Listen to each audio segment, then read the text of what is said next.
Sir ಇದಾಯ್ತಾ ಪುತ್ತೂರಿಗೆ ಬರ್ತಾರೆ ಬಂದ ಉದ್ದೇಶ ಪುತ್ತೂರಿಗೆ ಬಂದ ಉದ್ದೇಶ AC ಕೋರ್ಟ್ಗೆ ಹೋಗ್ತಾ ಇದ್ದೇನೆ. ಏನು ಈ ಜಿಲ್ಲೆಯಿಂದಲೇ ನಮ್ಮನ್ನು ಗಡಿಪಾರು ಮಾಡಬೇಕು ಅಂತ ಹೇಳಿ ಏನು ಸುಳ್ಳು ಆರೋಪಗಳನ್ನೆಲ್ಲ ಹೊರಿಸಿ ಇಲ್ಲಿ ತನಕ ಏನು ಷಡ್ಯಂತ್ರ ಮಾಡಿದ್ದೆ ಮೀಡಿಯಾಗಳು ಷಡ್ಯಂತ್ರ ಮಾಡಿದ್ದು. ಯಾಕಂತ ಹೇಳಿದ್ರೆ ಸರ್ಕಾರ SIT ರಚನೆ ಮಾಡಿದ್ದು 20 ವರ್ಷದ ಧರ್ಮಸ್ಥಳದಲ್ಲಿ ಆದಂತ ಅತ್ಯಾಚಾರ ಕೊಲೆಗಳನ್ನು ಎಲ್ಲವನ್ನು ತನಿಖೆ ಮಾಡಬೇಕಂತ SIT ನಿರ್ಮಾಣ ಮಾಡಿ. ಇವತ್ತೇನಾಗ್ತಾ ಇದೆ, ಮಾಧ್ಯಮಗಳಿಂದಲೇ ಮೈನ್ಸ್ಟ್ರೀಮ್ ಮಾಧ್ಯಮಗಳಿಂದಲೇ ಏನಾಗ್ತಾ ಇದೆ, ಷಡ್ಯಂತ್ರವನ್ನು ರೂಪಿಸಿ ಅದನ್ನು ಹಾಳು ಮಾಡಲಿಕ್ಕೆ ನೋಡ್ತಾ ಇದ್ದಾರೆ. ಆದರೂ ಇದಕ್ಕೆಲ್ಲಕ್ಕೆ ಉತ್ತರ ಈ ಮಹಾಲಿಂಗೇಶ್ವರ ದೇವರು ಕೊಡಬೇಕು.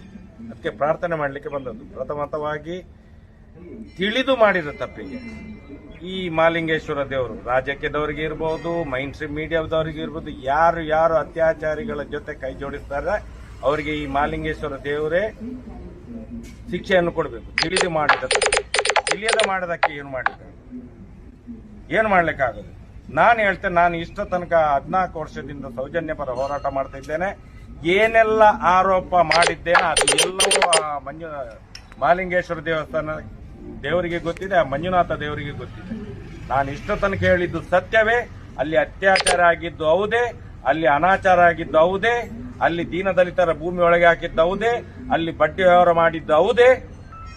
ಇದು ಮಹಾಲಿಂಗೇಶ್ವರ ದೇವಸ್ಥಾನದ ಅಂಗಣದಲ್ಲಿ ನಿಂತು ಹೇಳುವಂಥದ್ದು. ನಾನು ಇದಕ್ಕೆ ಶಿಕ್ಷೆ ಆಗಲೇಬೇಕು.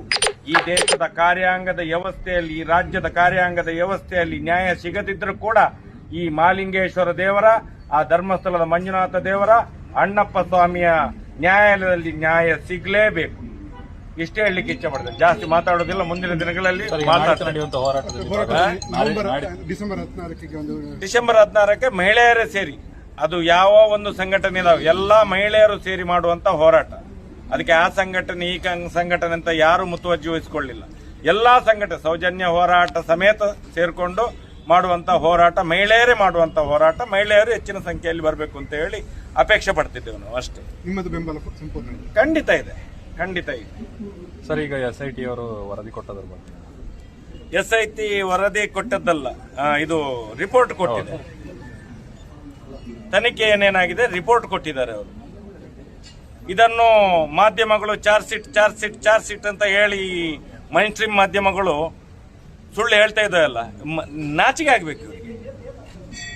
ಇದೆಲ್ಲ ಮಾಡಬಾರ್ದು, ತಪ್ಪು ಕೆಲಸ ಮಾಡಬಾರ್ದು. ಮಾಧ್ಯಮಗಳು ಏನು ಸತ್ಯದ ಕಣ್ಣು ತಿರ್ಸಲಿಕ್ಕೆ ಇರುವಂತದ್ದು. ಇವತ್ತು ಸುಳ್ಳೇ ಹೇಳ್ತಾ ಇದ್ದಾವೆ, ಬದುಕ್ತಾರೆ ಇವರು.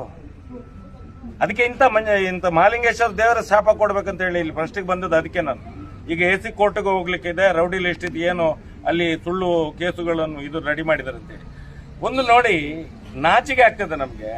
14 ವರ್ಷದಿಂದ ಧರ್ಮಸ್ಥಳ ಗ್ರಾಮದಲ್ಲಿ ರಾಜ್ಯ ಬೀದಿಯಲ್ಲಿ ಆದಂತ ಅತ್ಯಾಚಾರ ಕೊಲೆ ಪ್ರಕರಣ, ಆ ಹೆಣ್ಣು ಮಕ್ಕಳಿಗೋಸ್ಕರ ಹೋರಾಟ ಮಾಡ್ತಿದ್ದೇವೆ. ಇವತ್ತು ಆ ರೌಡಿ ಇದು ಗಡಿಪಾರಿನ ಆದೇಶದಲ್ಲಿ ಪೊಲೀಸ್ನವ್ರು ಏನ್ ಮಾಡಿದ್ದಾರೆ ಗೊತ್ತಾ? ನಾವು ಹೆಣ್ಣು ಮಕ್ಕಳಿಗೆ ಏನು ದೌರ್ಜನ್ಯ ಮಾಡಿದ್ದೇವೆ ಅಂತ. ಎಂತ ಪಾಪಿ ಪೊಲೀಸ್ನವ್ರು ಇದ್ದಾರೆ ಅಂತ ಹೇಳಿದ್ರೆ ಇವರಿಗೆ ಬದುಕಲಿಕ್ಕೆ ಆಗ್ತದೆ. ಅದಕ್ಕೆ ಇಲ್ಲೇ ಅದಕ್ಕೆಲ್ಲ ಉತ್ತರ ಇವರೇ ಕೊಡ್ಬೇಕು, ಮಹಾಲಿಂಗೇಶ್ವರ ದೇವರು ಕೊಡ್ಬೇಕು, ಆ ಅಣ್ಣಪ್ಪ ಸ್ವಾಮಿ ಮಂಜುನಾಥ ದೇವರು ಕೊಡ್ಬೇಕು ಅಂತ ಹೇಳಿ ಪ್ರಾರ್ಥನೆ ಮಾಡಿ ಹೊರಟದ್ದು. ನೀವು ಮತ್ತು ಚಿನ್ನಯ್ಯ ಆದಿಚುಂಚನಗಿರಿ ಸ್ವಾಮೀಜಿ ಹತ್ರ ಹೋಗಿದ್ದೀರಿ ಅಂತ? ಖಂಡಿತ ಹೋಗಿದ್ದೇವೆ. ನಾನು ಮಾತ್ರ ಚಿನ್ನಯ್ಯ ಮಾತ್ರ ಹೋಗಿದ್ದಲ್ಲ, ಸೌಜನ್ಯನ ಮನೆಯವರು ಇದ್ರು, ಸೌಜನ್ಯ ಪರ ಹೋರಾಟಗಾರರಿದ್ರು. ಆದಿಚುಂಚನಗಿರಿಯಲ್ಲಿ 1.5 ಗಂಟೆಯ ಕಾಲ ನಿರ್ಮಲಾನಂದ ಸ್ವಾಮೀಜಿ ಹತ್ರನೇ ಎಲ್ಲವನ್ನು ಬಿಡಿಸಿ ಹೇಳಿದ್ದಾನೆ ಅವನು. ಏನು ನನ್ನ ಹತ್ರ 1.5 ಗಂಟೆ ವಿಡಿಯೋ ಬಿಟ್ಟಿದ್ದಾನಲ್ಲ, ಅದಕ್ಕಿಂತ ಜಾಸ್ತಿ ಹೇಳಿದ್ದಾನೆ. ಯಾರ್ಯಾರು ರೇಪಿಸ್ಟ್ ಮಾಡಿದ್ದಾರೆ, ಯಾರ್ಯಾರು ಮಾಡಿಸಿದ್ದಾರೆ ಎಲ್ಲವನ್ನೂ ಹೇಳಿದ್ದಾನೆ ಅವನು. ಸ್ವಾಮೀಜಿಗಳು ಬಂದು ಹೇಳಲಿಲ್ಲ ಮುಂದೆ, ಯಾಕೆ ಹೇಳೋದಿಲ್ಲ ಸ್ವಾಮೀಜಿಗಳು? ಇವತ್ತು ಸ್ವಾಮೀಜಿಗಳು ಅವತ್ತೇ ಹೇಳಿದ್ದಾರೆ ನನ್ನದು. ನಾಳೆ ಮುಖ್ಯಮಂತ್ರಿಗಳು ನನಗೆ ಮೈಸೂರಲ್ಲಿ ಒಂದೇ ಸಭೆಯಲ್ಲಿದ್ದೇವೆ ನಾವು. ಆ ಸಭೆಯಲ್ಲಿ ಅವರಿಗೆ ಪೂರ್ತಿ ವಿವರನ್ನು ಹೇಳ್ತೇವೆ ಅಂತೇಳಿ ಶಿಕ್ಷೆ ಖಂಡಿತ ಕೊಡಿಸ್ತೇವೆ. ಮಹಾಕಾಳನ ಮೇಲೆ ಪ್ರಮಾಣ ಮಾಡಿದ್ದಾರೆ ಅವರು, ಶಿಕ್ಷೆ ಕೊಡಿಸ್ತೇವೆ ಅಂತ ಹೇಳಿ.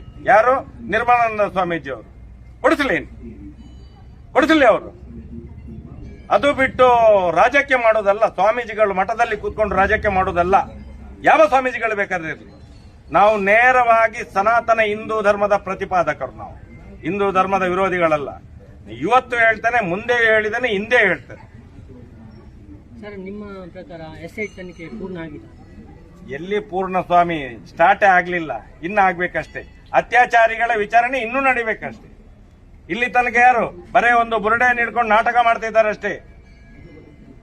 SIT ಒಳಗಡೆ ಪ್ರಪಗಂಡ ಮಾಡುವಂತ ಷಡ್ಯಂತ್ರ ಮಾಡುವವರು ಈ ಮೈನ್ ಸ್ಟ್ರೀಮ್ ಮೀಡಿಯಾಗೆ ಯಾರು ಮಾಹಿತಿ ಎಲ್ಲ ಕೊಡ್ತಾರೆ, ಯಾರು ಷಡ್ಯಂತ್ರ ಮಾಡ್ತಾ ಇದ್ದಾರೆ. SIT ಒಳಗಡೆ ತುಂಬಾ ಅಧಿಕಾರಿಗಳಿದ್ದಾರೆ, SP ಕೂಡ ಇದ್ದಾರೆ ಅದರಲ್ಲಿ. ಮುಂದಿನ ದಿನಗಳಲ್ಲಿ ಗೊತ್ತಾಗ್ತದೆ. ನಾವು ಮುಂದಿನ ದಿನಗಳಲ್ಲಿ ಕಾನೂನು ರೀತಿಯ ಹೋರಾಟವನ್ನು ಮಾಡ್ತೇವೆ. ನಮ್ಗೆ ಯಾರ ಮೇಲೆ ನಂಬಿಕೆ ಇಲ್ಲದಾಗೆ ಆಗಿದೆ, ಯಾರ ಮೇಲೆ ನಂಬಿಕೆ ಇಲ್ಲದಾಗೆ ಆಗಿದೆ. ಮೈನ್ ಸ್ಟ್ರೀಮ್ ಮಾಧ್ಯಮದ ಮೇಲೆ ನಂಬಿಕೆ ಇಲ್ಲ, ಕಾರ್ಯಾಂಗದ ವ್ಯವಸ್ಥೆಯ ಮೇಲೆ ನಂಬಿಕೆ ಇಲ್ಲ. ಈ ದೇಶದ ಕಾನೂನಿನ ಮೇಲೆ ಮಾತ್ರ ನಂಬಿಕೆ ಇರುವಂತದ್ದು. ಮುಂದಿನ ದಿನಗಳಲ್ಲಿ ಕಾನೂನು ರೀತಿಯ ಹೋರಾಟವನ್ನೇ ನಾವು ಮಾಡ್ತೇವೆ. ಇಷ್ಟು ಹೇಳಿಕೆ.